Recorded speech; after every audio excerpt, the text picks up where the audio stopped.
નમસ્કાર મિત્રો, ધોરણ 10 ગણિત પ્રકરણ નંબર 14 આંકડાશાસ્ત્ર. મિત્રો, આપણે અગાઉના વિડીયોમાં આ પ્રકરણમાંથી મધ્યક અને બહુલક વિશે શીખી ગયા છીએ. આજે આપણે મધ્યસ્થની શરૂઆત કરીશું. તો ધોરણ 9માં આપણે આંકડાશાસ્ત્ર ચેપ્ટર જે આવે છે એમાં અવર્ગીકૃત માહિતીનો મધ્યસ્થ કઈ રીતે શોધવો એના વિશે ચર્ચા કરી હતી. પરંતુ આપણે 10મા ધોરણમાં વર્ગીકૃત માહિતીના મધ્યસ્થ શોધવાની રીતના એક્ઝામ્પલ બોર્ડની પરીક્ષામાં પૂછાતા હોય અને પાઠ્યપુસ્તકમાં આપેલા હોય છે. તો આપણે એ શીખવાના છે. પરંતુ એ પહેલાં આપણે ધોરણ 9માં જે અવર્ગીકૃત માહિતીનો મધ્યસ્થ શીખી ગયા એનું થોડું પુનરાવર્તન કરી દઈએ. એમ કે વિભાગ એમાં હેતુલક્ષી પ્રશ્ન પૂછાય છે. જે વિભાગ એ 16 ગુણનો હોય છે એમાં હેતુલક્ષી પ્રશ્ન સ્વરૂપે ધોરણ 9ના અવર્ગીકૃત માહિતીના મધ્યસ્થનો એક્ઝામ્પલ ટૂંકા પ્રશ્ન સ્વરૂપે, ખાલી જગ્યા સ્વરૂપે કે વૈકલ્પિક સ્વરૂપે આવી શકે છે. તો સૌપ્રથમ આપણે થોડું ધોરણ 9નું એટલે કે અવર્ગીકૃત માહિતીના મધ્યસ્થનું પુનરાવર્તન કરી લઈએ અને પછી આપણે 10મા ધોરણની રીત શીખીશું. તો ધોરણ 9માં આપણે શીખી ગયા અવર્ગીકૃત માહિતીનો મધ્યસ્થ કોને કહેવાય? તો એની વ્યાખ્યા પ્રમાણે હતી: અવલોકનોને ચડતા કે ઉતરતા ક્રમમાં ગોઠવતા મધ્યમાં રહેલા અવલોકનને માહિતીનો મધ્યસ્થ કહેવામાં આવે છે. આપણને જે અવલોકનો આપેલા હોય અવર્ગીકૃત માહિતી માટે છે, જે અવલોકનો આપેલા હોય એ અવલોકનોને આપણે ચડતા ક્રમમાં અથવા તો ઉતરતા ક્રમમાં આપણે જે અનુકૂળ લાગે ચડતા ક્રમમાં ગોઠવી શકીએ અથવા તો ઉતરતા ક્રમમાં. ચડતા ક્રમમાં ગોઠવવા હોય તો પહેલાં નાનું અવલોકન, પછી એનાથી મોટું, પછી એનાથી મોટું, એ રીતે ક્રમશઃ આપણે ગોઠવવાના. અને જો ઉતરતા ક્રમમાં ગોઠવવા હોય તો પહેલાં મોટું, પછી એનાથી નાનું, એ રીતે ઉતરતા ક્રમમાં આપણે ગોઠવી શકીએ. એટલે જે અવલોકનો આપેલા હોય એને ચડતા કે ઉતરતા ક્રમમાં ગોઠવ્યા બાદ મધ્યમાં રહેલા અવલોકનને માહિતીનો મધ્યસ્થ કહેવામાં આવે છે. મધ્યસ્થને એમ સંકેત વડે દર્શાવવામાં આવે છે. એનો સિમ્બોલ યાદ રાખજો, એમ વડે દર્શાવવામાં આવે છે. હવે એના માટે પાછી બે રીતો આપણે અગાઉ શીખી ગયા છીએ. પહેલી રીત, જો અવલોકનોની સંખ્યા અયુગ્મ એટલે કે એકી સંખ્યામાં હોય, અયુગ્મ હોય તો મધ્યસ્થનું સૂત્ર આપણે આ રીતે યાદ રાખવાનું છે: મધ્યસ્થ m બરાબર n+1/2 અવલોકન. આપણે સૂત્ર યાદ રાખવાનું છે. જો અવલોકનોની સંખ્યા અયુગ્મ, સૌપ્રથમ આપણે ચડતા કે ઉતરતા ક્રમમાં ગોઠવવાના, પછી એની સંખ્યા ગણવાની 1, 2, 3, 4, 5. એ રીતે જો અયુગ્મ એટલે કે એકી સંખ્યામાં હોય તો આપણે આ સૂત્રની રીતે મધ્યસ્થ શોધીશું. અને જો અવલોકનોની સંખ્યા યુગ્મ એટલે બેકી કહેવાશે હોય તો મધ્યસ્થ m બરાબર, આ સૂત્ર આપણે યાદ રાખવાનું છે, n/2 અવલોકન પ્લસ n/2 પ્લસ 1 અવલોકન અપોન 2. આ સૂત્ર આપણે યાદ રાખવાનું છે. જો અયુગ્મ હોય તો આ સૂત્રની મદદથી મધ્યસ્થ શોધવાનો. જો અવલોકનોની સંખ્યા યુગ્મ એટલે બેકી સંખ્યામાં હોય તો આ સૂત્રની મદદથી આપણે મધ્યસ્થ શોધવાનો છે. હવે આપણે બંનેના એક એક એક્ઝામ્પલ લઈ લઈએ એટલે ધોરણ 9ની રીતનું પુનરાવર્તન થઈ જાય. પહેલું એક્ઝામ્પલ લઈએ, અહીં લખીએ આપણે એક્ઝામ્પલ: અવલોકનો 2, 5, 3, 1, 7નો મધ્યસ્થ શોધો. અથવા ખાલી જગ્યા છે. આ રીતે આપણને હેતુલક્ષી પ્રશ્નોમાં ઓબ્જેક્ટિવમાં પૂછાય. અહીં શું પૂછ્યું છે? અવલોકનો 2, 5, 3, 1, 7નો મધ્યસ્થ શોધો. હવે સૌપ્રથમ વ્યાખ્યાને વિચાર કરીએ તો જે અવલોકનો આપેલા હોય અવલોકનો ચડતા કે ઉતરતા ક્રમમાં આપણે ગોઠવવા પડે. પછી આપણે ગમે તે એક સૂત્ર લાગુ પડશે. એકી હોય તો આ સૂત્ર લાગુ પડશે અવલોકનોની સંખ્યા, અને અવલોકનોની સંખ્યા બેકી હોય તો આ સૂત્રની રીતે આપણે મધ્યસ્થ શોધીશું. પણ સૌપ્રથમ આપણે શું કરવાનું છે? જે અવલોકનો આપેલા છે અવલોકનોને ચડતા કે ઉતરતા ક્રમમાં ગોઠવવાના છે. તો અહીં આપણે ચડતા ક્રમમાં ગોઠવીએ. તો અહીં લખીએ અવલોકનોનો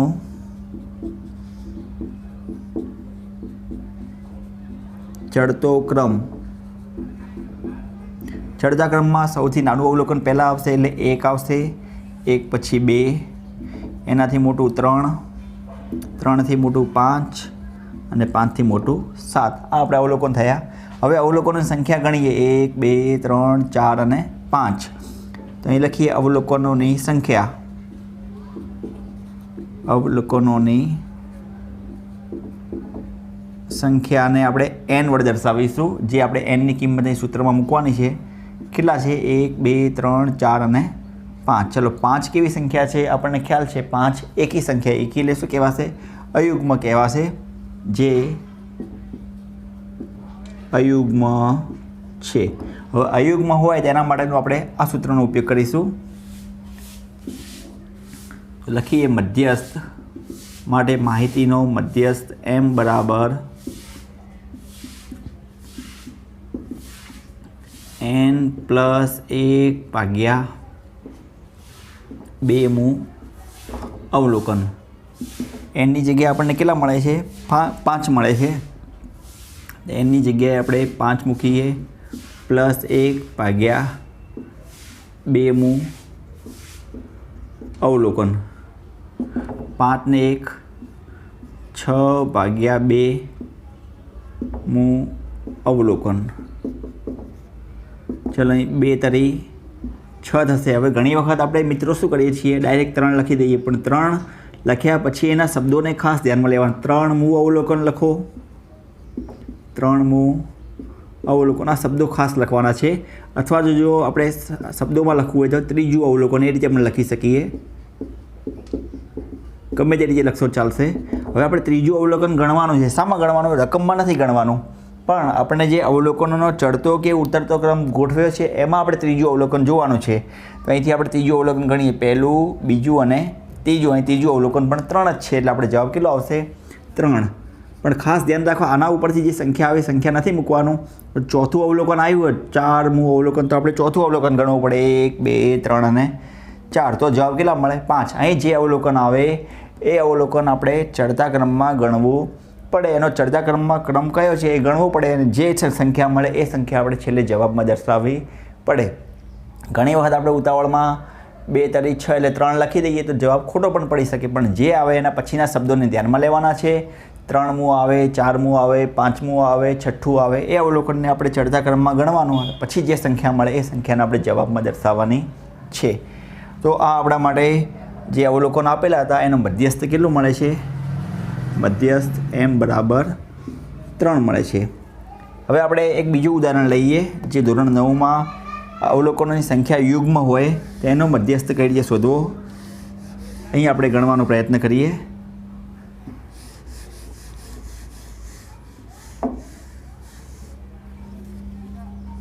બીજું ઉદાહરણ લઈએ. અવલોકનો 1, 5, 11, 7, 8, 10 નો મધ્યસ્થ શોધો. તો અગાઉ ગણે એ પ્રમાણે છે. સૌપ્રથમ આપણે અવલોકનોનો ચડતો ક્રમ લખવો પડશે. અવલોકનોનો ચડતો ક્રમ. ચડતા ક્રમમાં નાનું અવલોકન આવશે એટલે 1 આવશે, 1 પછી 5 છે, એનાથી મોટું 5થી મોટું 7 છે, 7થી મોટું 8, 8થી મોટા 10 અને 10થી મોટા 11. 1 આવી ગયા, 5 આવી ગયા, 7 આવી ગયા, 8 આવી ગયા, 10 અને 11 આવી ગયા. હવે આપણે ગણીએ કેટલા અવલોકન છે? 1, 2, 3, 4, 5 અને 6. તો અહીં n બરાબર અવલોકનોની સંખ્યા n બરાબર કેટલી મળે છે? 6 મળે છે. જે 6 આપણે જોઈ શકીએ બેકી સંખ્યા. બેકી એટલે આપણા માટે શું કહેવાશે? યુગ્મ છે, જે યુગ્મ છે. બેકી સંખ્યામાં હોય તો આપણે આ સૂત્રની રીતે એનો મધ્યસ્થ શોધવો પડે. તો અહીં આપણે ગણવાનો પ્રયત્ન કરીએ. મધ્યસ્થ m બરાબર n ભાગ્યા 2મું અવલોકન પ્લસ n ભાગ્યા 2 પ્લસ 1મું અવલોકન ભાગ્યા 2. અહીં એનની જગ્યાએ આપણને કેટલા મળે છે? 6 મળે, એટલે એનની જગ્યાએ આપણે 6 દર્શાવીએ સૂત્રમાં. 6/2મું અવલોકન પ્લસ અહીં એનની જગ્યાએ 6 લખી 6/2 પ્લસ 1મું અવલોકન ભાગ્યા 2. અહીં 2 તારી 6 થશે એટલે 3મું અવલોકન બનશે. અહીં 2 તારી 6 થશે, 3 ને 1 કેટલા થશે? 4, એટલે 4મું અવલોકન ભાગ્યા 2. અહીં પણ આપણે શબ્દોમાં લખી શકીએ ત્રીજું અવલોકન અને ચોથું અવલોકન, એ રીતે દર્શાવશું તો પણ ચાલશે. હવે 3 + 4 નથી કરવાના, આ ખાસ ધ્યાન રાખવાનું છે. 3 ને 4 7 કરશું તો આપણે જવાબ ખોટો આવશે. આપણે 3મું અવલોકન એટલે ત્રીજું અવલોકન ચડતા ક્રમમાં ગણવાનું છે. કયું છે ત્રીજું અવલોકન? પહેલું, બીજું અને ત્રીજું. ત્રીજું અવલોકન કયું છે? 7, એટલે આપણે આની જગ્યાએ કેટલા દર્શાવીએ? 7. 4મું એટલે ચોથું અવલોકન, પણ અહીં આપણે ચડતા ક્રમમાં રકમમાં નથી ગણવાનું, ચડતા ક્રમમાં ગણવાનું છે. ચોથા નંબરનું અવલોકન આપણે ગણીએ પહેલું, બીજું, ત્રીજું અને ચોથું. ચોથું અવલોકન કયું છે? 8 છે. જો ઉતાવળ કરીને 3 ને 4 7 કરશું તો આપણો જવાબ ખોટો મળશે. અહીં ત્રીજું અને ચોથું અવલોકન આપણે ચડતા ક્રમમાં ગણવાનું છે. જે સંખ્યા મળે એ સંખ્યા મૂકીએ પછી એને 2 વડે ભાગવાના છે. 7 ને 8 15, 15 ને 2 વડે ભાગીએ તો 15/2 એટલે કેટલા મળશે? 7.5. આમ જે અવલોકનો રકમમાં આપેલા છે એનો મધ્યસ્થ કેટલો મળે છે? 7.5 મળે છે.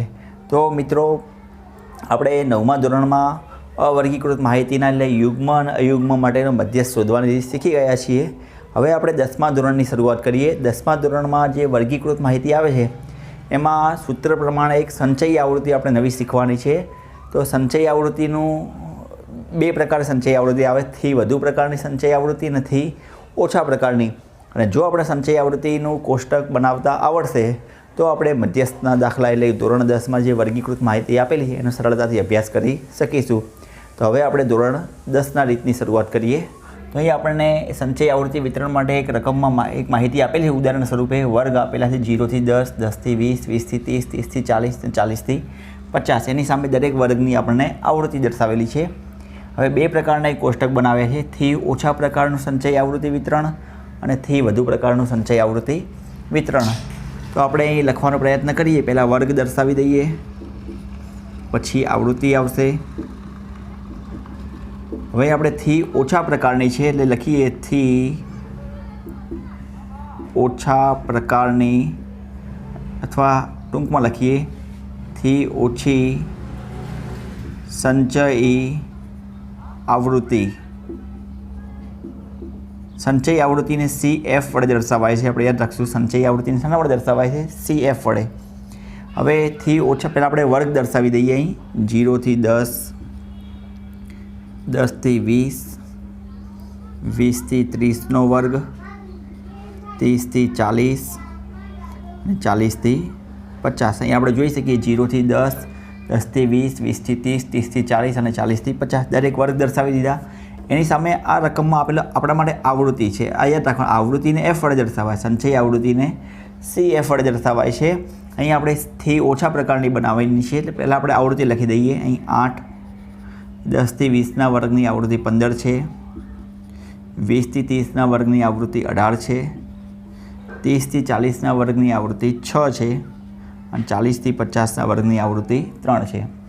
હજી આપણે થી ઓછા પ્રકારનું એક ખાનું બનાવી શકીએ, પણ એક્ઝામ્પલમાં ગણતરી લાંબી થઈ જશે એટલે આપણે જ્યારે એક્ઝામ્પલમાં ઉપયોગ કરવાનો છે એ પ્રમાણે આપણે બનાવવાનો પ્રયત્ન કરીએ છીએ. હવે આપણે થી ઓછા પ્રકારનું યાદ રાખવાનું, થી ઓછા પ્રકાર માટે ઉર્ધ્વ સીમાને ધ્યાનમાં લેવાની. કોને ધ્યાનમાં લેવાની છે? ઉર્ધ્વ સીમા. અહીં આપણે જોઈ શકીએ 0 થી 10ના વર્ગમાં 0 અધર સીમા છે, 10 ઉર્ધ્વ સીમા એટલે અહીં ઉર્ધ્વ સીમા 10 છે. અહીં ઉર્ધ્વ સીમા કઈ છે? 20. અહીં ઉર્ધ્વ સીમા 30, અહીં ઉર્ધ્વ સીમા 40, અહીં ઉર્ધ્વ સીમા 50. તો આપણે થી એટલે લખીએ 10 થી ઓછા. 10 થી ઓછા કેટલા છે? 10 થી ઓછા એટલે 0 થી 10ના વર્ગમાં આવતા હોય એવા કેટલા છે? 8. એટલે જે પહેલી આવૃત્તિ હશે એ લખી દેવાની. એ પહેલી જે આવૃત્તિ હશે એ આપણી સંચયી આવૃત્તિ થશે. પછી 20 થી ઓછા, 20 થી ઓછા જોઈ શકીએ 8 પણ આવશે અને 15 પણ આવશે. આમાં આપણે લખી શકીએ પહેલાં 8 લખ્યા. હવે 20 થી ઓછામાં 15 પણ આવી જાય છે. 8 એટલે 15 અને 8નો સરવાળો, એટલે આપણે યાદ રાખશું 8 અને 15નો સરવાળો બધું જે 8 છે 8 લખવાના છે, પ્લસ 15 ઉમેરા 8 ને 15 કેટલા થશે? 23 થશે. ત્યારબાદ 30થી ઓછા, 30થી ઓછામાં ત્રણેય આવૃત્તિ આવી, 18 પણ આવશે, 15 પણ આવશે, 23 પણ આવશે. હવે એને આપણે કઈ રીતે દર્શાવીશું? જો જે 23 આવ્યા એ 23 લખી દઈશું અને આ 18 ઉમેરી દઈશું, એટલે કે 18, 15 અને 8, એટલે 8, 15 અને 18નો સરવાળો અહીં, પણ આગળના બેનો સરવાળો આપણે 23 મળે એટલે ડાયરેક્ટ 23 દર્શાવી દીધા. અને પછી 18 ઉમેર્યા, 18 ને 23 41 થશે. જો તમે 8 + 15 + 18 લખશો તો પણ આપણને 41 મળશે.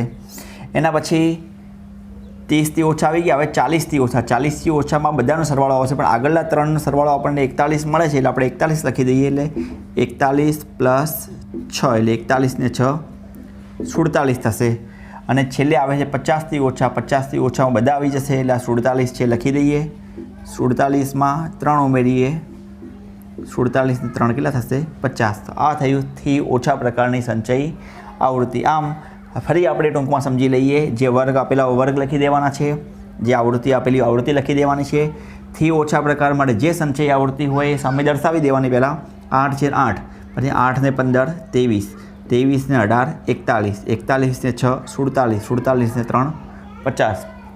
અહીં તમને ડિટેલમાં એટલા માટે સમજાવ્યું કે આપણે પહેલી વખત શીખી રહ્યા છીએ, પરંતુ જ્યારે એક્ઝામ્પલમાં આપણે સરળતાથી બનાવી શકીએ. થી ઓછા પ્રકારનું બનાવવું એટલે ડાયરેક્ટ આપણે સંચયી આવૃત્તિ ટૂંકમાં લખશું, સંચયી આવૃત્તિ CF એવું લખી દઈશું તો પણ ચાલશે. 8 હોય 8 લખી દેવાના, 8 ને 15 23, 23 ને 18 41, 41 ને 6 47, 47 ને 3 50. એ રીતે આપણે લખવાના છે. હવે આપણે થી વધુ પ્રકારનું જ્યારે એક્ઝામ્પલ ગણશું તો આપણે કોઈ પણ એકથી ઓછા પ્રકારનું બનાવીએ અથવા થી વધુ પ્રકારનું બનાવીએ. અહીં આપણે થિયરી સમજી રહ્યા છીએ માટે આપણે બંનેનો ઉપયોગ કરશું.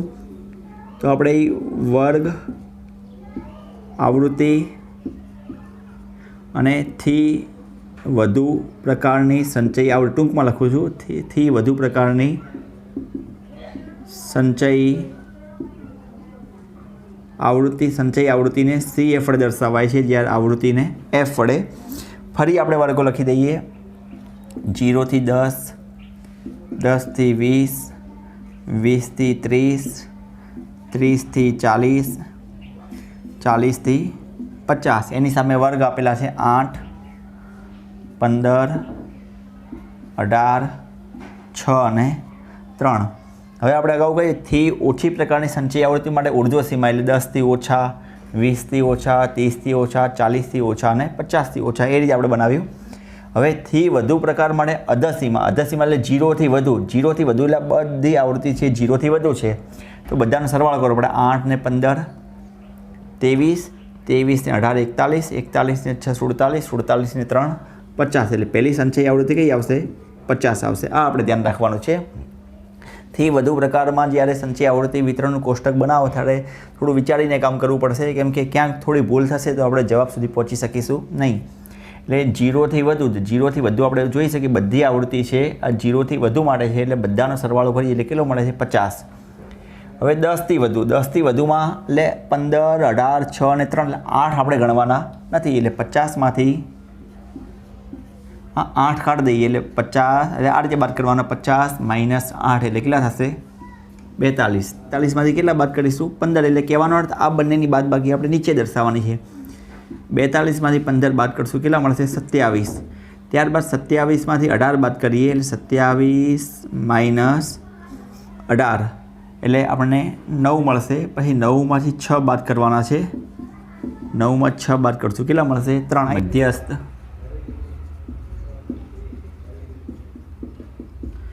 m બરાબર L plus n/2 minus CF ભાગ્યા F ગુણ્યા H. L આપણા માટે મધ્યસ્થ વર્ગની અધસીમા થશે, પણ મધ્યસ્થ વર્ગ કઈ રીતે નક્કી કરવો એની આપણે નોટ લખી દઈએ. તો અહીં જે કુલ અવલોકન અથવા કુલ આવૃત્તિ હોય એટલે એને n, કુલ અવલોકન અથવા કુલ આવૃત્તિને આપણે n કહીશું. એને 2 વડે ભાગીએ. n ભાગ્યા 2 કરતાં તરત મોટી સંચયી આવૃત્તિની સામેનો વર્ગ. કુલ અવલોકન હોય અથવા કુલ આવૃત્તિ હોય એને 2 વડે ભાગવાના. જે સંખ્યા મળે એના કરતાં તરત મોટી સંચયી આવૃત્તિની સંખ્યા જોવાની અને એ સંચયી આવૃત્તિની સામેનો વર્ગ અથવા અનુરૂપ વર્ગ એ મધ્યસ્થ વર્ગ થશે.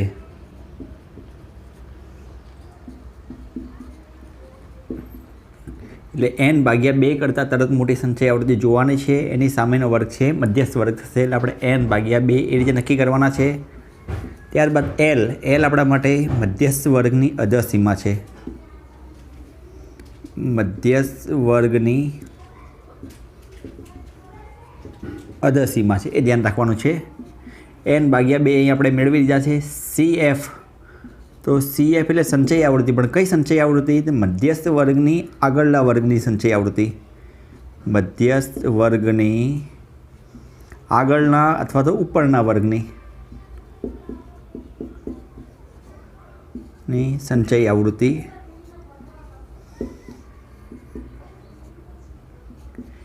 F આપણા માટે મધ્યસ્થ વર્ગની આવૃત્તિ કહેવાશે. CF આગળના વર્ગની સંચય આવૃત્તિ છે, જ્યારે F છે એ મધ્યસ્થ વર્ગની આવૃત્તિ કહેવાશે. અને છેલ્લે H એટલે આપણા માટે સમાન વર્ગ લંબાઈ છે, એટલે ઉર્ધ્વ સીમામાંથી અધસીમા આપણે બાદ કરીશું.